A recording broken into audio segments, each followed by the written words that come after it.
Hola, hola, crossovers aventureros de los libros. Llegamos a esta tercera sesión especial para los niños. Hoy hablaremos de cómo ellos afrontan los conflictos armados. Niños en guerra. Aprovechemos de la literatura para poder dialogar con los niños que tenemos a nuestro alrededor sobre todos estos terribles conflictos que ha vivido la humanidad y que dejan secuelas. Démosle play.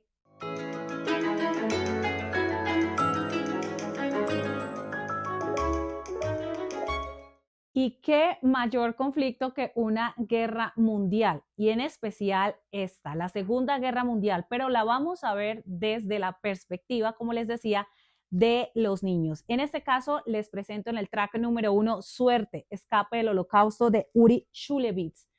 El autor de este libro nos narra su experiencia y su escape de Polonia, de Varsovia, junto con sus padres, cuando los nazis empezaron a invadir esta nación en 1939 y qué le sucedió a él a lo largo de unos 10 años que dura la narración de este libro, que tiene capítulos muy cortos, con un lenguaje que no deja de evocar la tristeza, la angustia, la soledad, el hambre, sobre todo. Hay un especial énfasis en el hambre que sentía Uri durante estos años vagando por Europa del Este y luego hacia Asia Central. Y resulta conmovedor porque también encontraremos, ojalá no sé si lo vean en cámara, algunas fotografías de Uri de ese tiempo, está ilustrado por su propia mano, son sus diseños, y aquí en la historia él nos va a contar cómo su nombre proviene precisamente como una referencia al primer artista que se nombra en la Biblia, Uri, y es porque su padre desde que él estaba en la cuna se dio cuenta que Uri tenía una gran afición por los libros, por el dibujo del papel tapiz que había en su habitación y quiso nombrarlo de esta manera. Y el dibujo, las letras, las lecturas y más adelante el cine fueron elementos importantes que tuvo él como niño para poder mantener la esperanza en medio del horror. Una de las características que tiene el libro que también me parece interesante es que normalmente cuando hablamos de la Segunda Guerra Mundial, lo hacemos es desde el punto de vista de los campos de concentración. Él también es un judío, es de familia judía, pero como les decía, ellos escapan de Varsovia y viajan es hacia Asia Central. Primero pasan a Rusia y en ese momento, cuando Rusia y Alemania eran amiguis, eran tratados como si fueran espías, como si estuvieran en contra del régimen soviético. De hecho, a ellos les niegan los pasaportes de la Unión Soviética por el nombre de Uri, porque el oficial que estaba ahí a cargo de dar esos documentos dice que este es el nombre de un revolucionario judío que está en contra del proceso, y pasan así un tiempo sin documentos. Luego llegan a como un campo de concentración, a una colonia en Yura, si no estoy mal, es que se llama esta colonia. Y Uri cuenta cómo su papá y su mamá hacen trabajos forzados en estos campos, son utilizados para temas de infraestructura en el invierno ruso, que es muy serio, que no había forma de escapar porque estaban en medio de montañas, de un bosque frondoso, y cómo los niños incluso pues hacen de las suyas en este campo, que no eran ellos utilizados para trabajar, pero pues igual sienten la guerra y aún así se aferran a la niñez. De nuevo, la escasez de comida, el frío, eh, las enfermedades. Yuri se enferma, la madre también, los desplazamientos que tiene que hacer el padre con ellos para tratar de conseguirles ayuda en un hospital, y allá solamente les dicen que, pues, que debieron haberlos dejado morir donde estaban porque no había nada que hacer. Y cuando Alemania y la Unión Soviética ya dejan de ser estos amigos, ahí cambia la relación para los judíos que estaban buscando refugio en esta nación, y les dan documentos y les permiten viajar hacia Asia Central y allí él dura varios años con sus papás en Turquestán. Entonces es el encuentro de esta cultura, de las poblaciones que estaban allá, su forma de vestirse, su forma de comer, su forma de relacionarse. De nuevo, los trabajos mal pagos con las cartas con estas de racionamiento de la comida. Hay incluso una imagen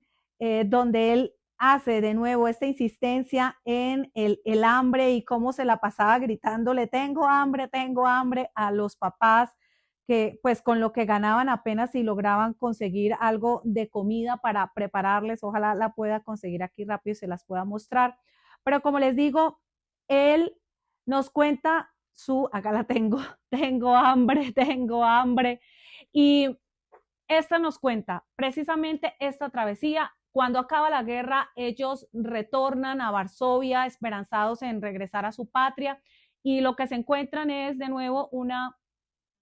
hostilidad por parte de los otros polacos, porque pues ellos son judíos, aunque no practicantes, y deciden al final viajar hacia París para retomar su vida. Y aquí otra travesía, a pesar de que la guerra ha acabado, la situación para los judíos seguía siendo muy compleja, seguían sintiendo el rechazo y finalmente ellos viajan a Israel. Esto, como les digo, es la narración de Uri empieza a los 4 años hasta los 10,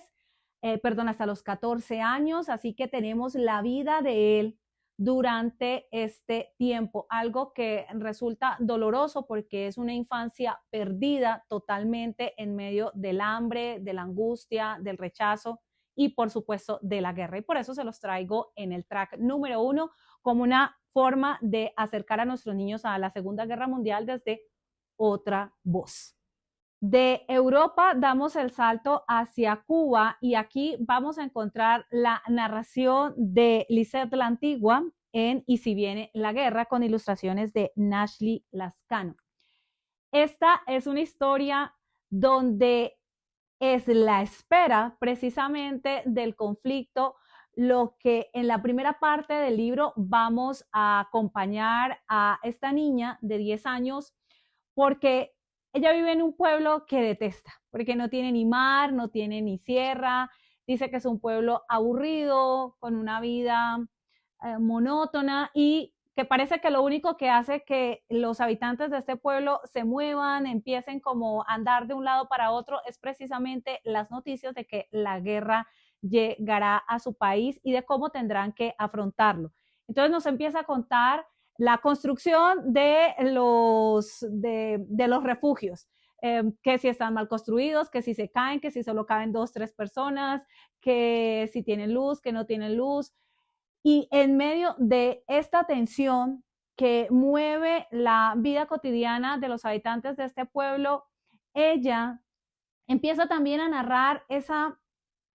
cotidianidad de su casa, de su abuela, de los regaños, de las discusiones con su hermana, de lo que hace su mamá en el centro cultural del pueblo, de los talleres de literatura que tiene la mamá, del trabajo de su padre.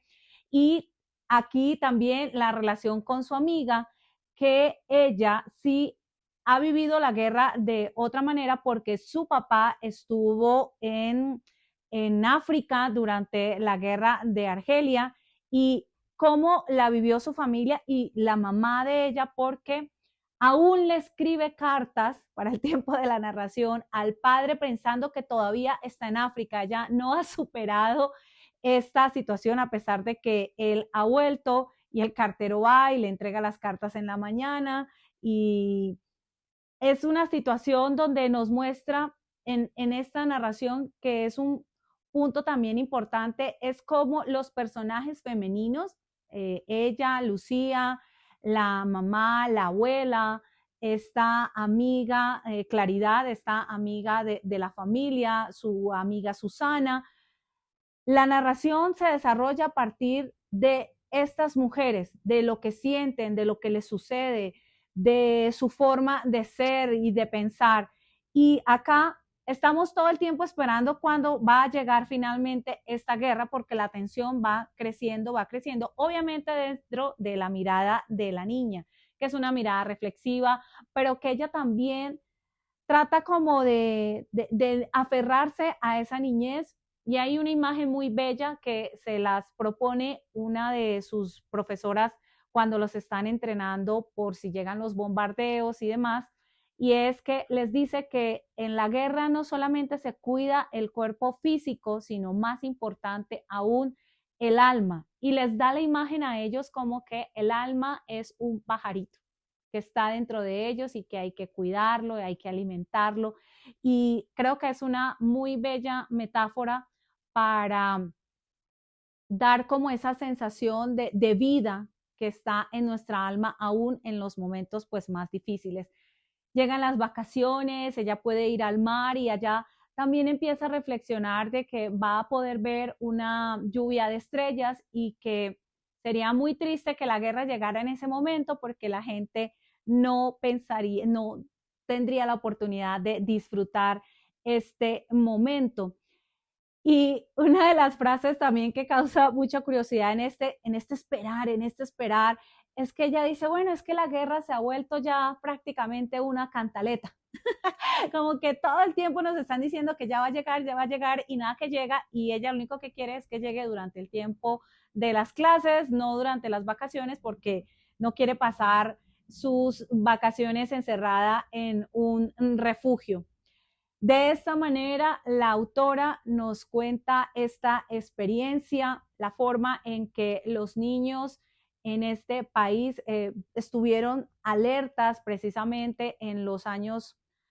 convulsos de esta nación y durante el tiempo de la Guerra Fría. Así que,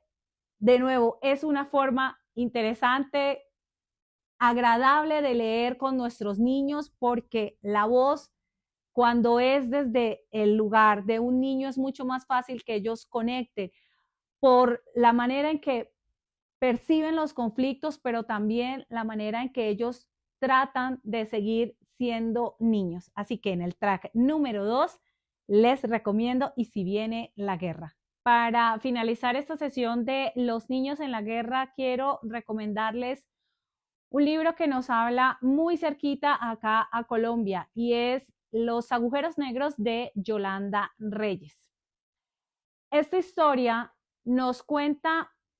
cómo la guerra tiene, los conflictos armados tienen diferentes vertientes, y aunque para muchos niños puede ser vivirla directamente en el territorio, con dos países enfrentados, con dos ejércitos que están ahí combatiendo el uno al otro, o como en el track anterior, esperando la llegada de esta guerra. Aquí Yolanda Reyes lo que nos muestra es otra parte del conflicto, y es cuando las personas que están interesadas en resguardar la naturaleza, en resguardar los tesoros de los países, que muchas veces también se pierden y resultan gravemente afectados durante los conflictos, ellos también se convierten en objetivos militares para las personas que quieren es tomar el control de ciertos territorios y prolongar los conflictos armados. Y aquí Juan, que es el niño protagonista de esta historia, vive con su abuela, y él comienza a tener unos recuerdos de estos agujeros negros, de estos espacios que le generan terror, le dan angustia. De hecho, él tiene que dormir con la luz encendida en el pasillo de su casa. Su abuela es quien lo cuida, él es un chico huérfano, pero su abuela tiene su propia manera de vivir este duelo, la pérdida de los padres de Juan, la pérdida de su hija, y casi no habla con su nieto sobre estos sucesos, aunque él en su memoria quedaron grabados los momentos que vivía con sus padres cuando él era muy, muy pequeño, y esos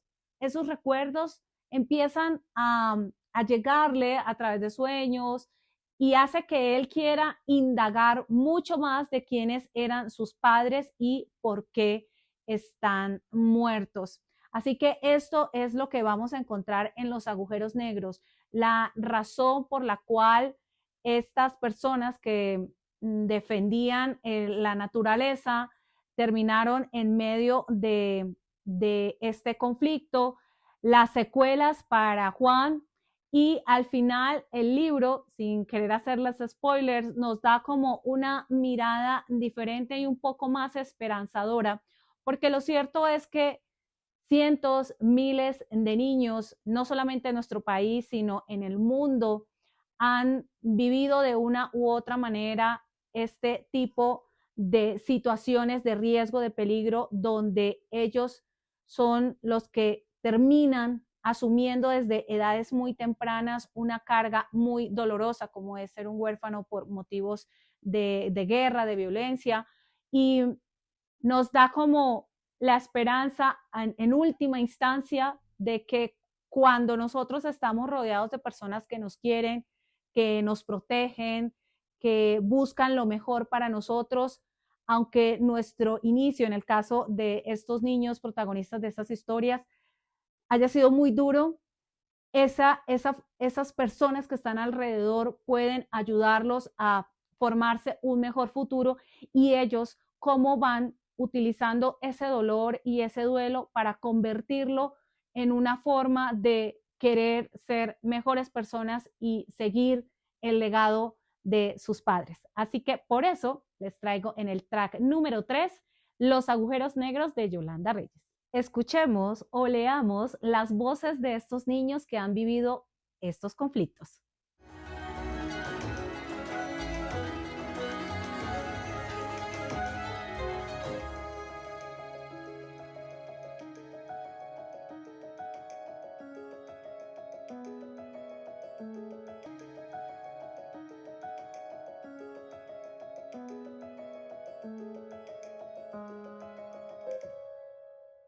La guerra es algo casi que inherente al ser humano, a la evolución de nuestras sociedades.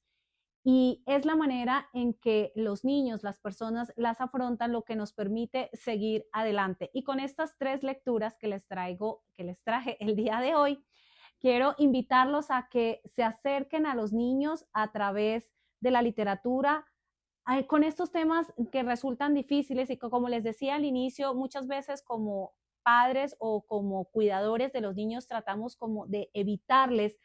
pero lo cierto es que cuando tomamos historias que les pueden hablar directamente a ellos, es propicio la reflexión, el pensamiento crítico, decirles a los niños que estas situaciones pasan, lamentablemente podrán seguir pasando, pero que en medio de todo, de estas 3 historias que les traje, hay un rayo de esperanza y es a lo que los invito para que nos aferremos cuando leamos historias devastadoras de niños que han tenido que vivir conflictos y cómo han superado estos momentos.